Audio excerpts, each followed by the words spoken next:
Cocks. Nicole, they're asking for the cocks. We gotta do it. I gotta do it, right? This is just gotta lay this down R&P Mike's stairs. So, I mean, I'm so glad you picked cocks because like we can really get into some childhood trauma. I mean, I have a therapist, but it's all over the phone now, and I can't pay attention. I always end up playing Candy Crush and masturbating.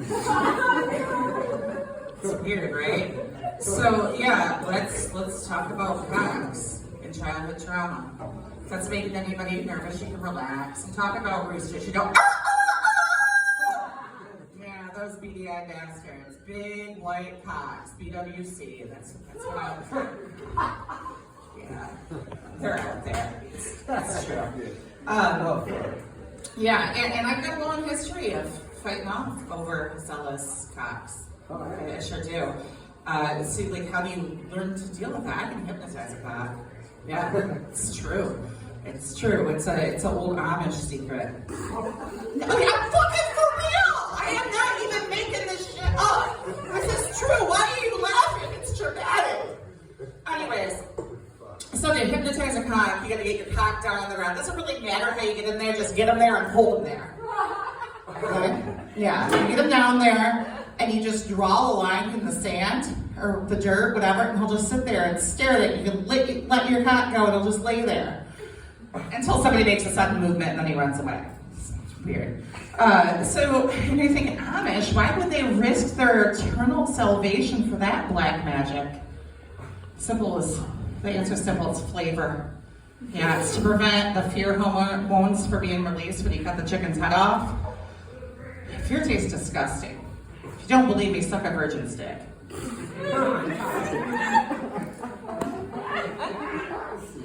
So the first time I had to fight off an overzealous cock, I was 5 years old. Again, yeah.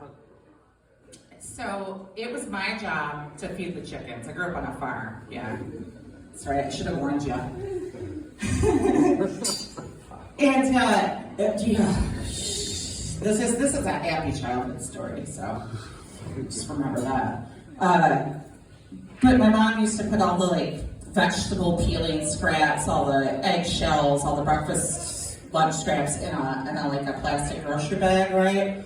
And it was my job to go feed the chickens. But the rooster was so fucking aggressive, he would attack you. To get eggs, you used to have to take a garden hose and the chicken coop. Do you know how hard it is to collect eggs, spray a rooster with a hose, and not break an egg?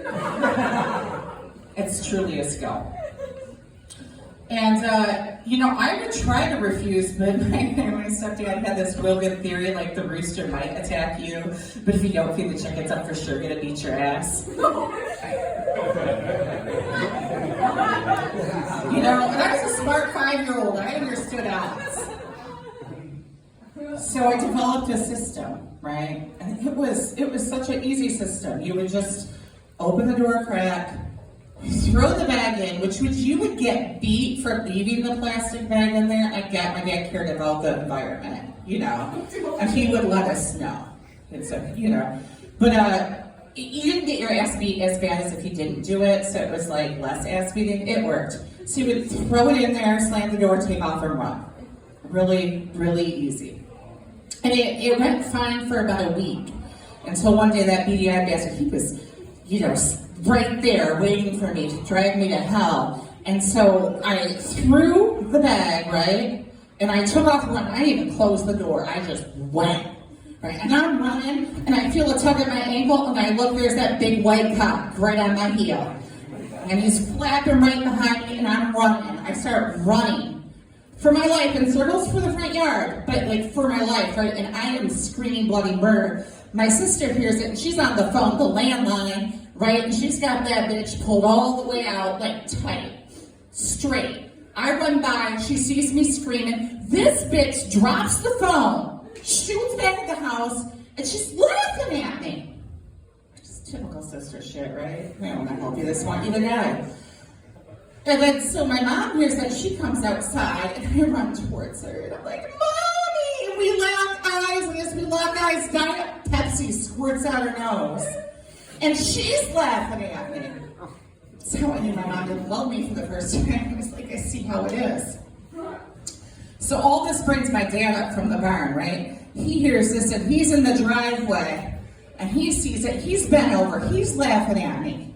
The spawn of Satan, like I said, is trying to drag me to hell to murder me, and my family is laughing at me.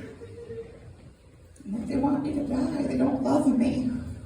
It's awful. So I'm still running the whole time, screaming and running. My dad gets it together, right?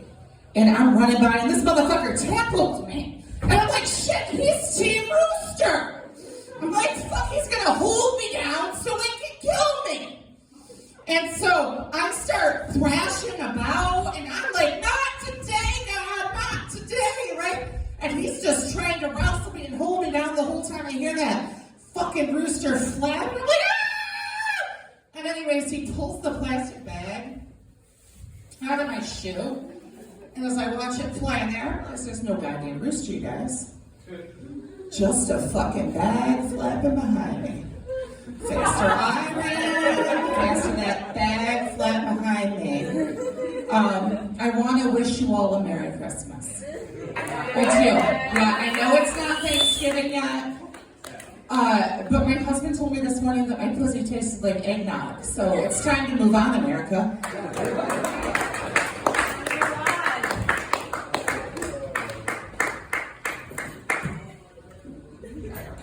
That is not true.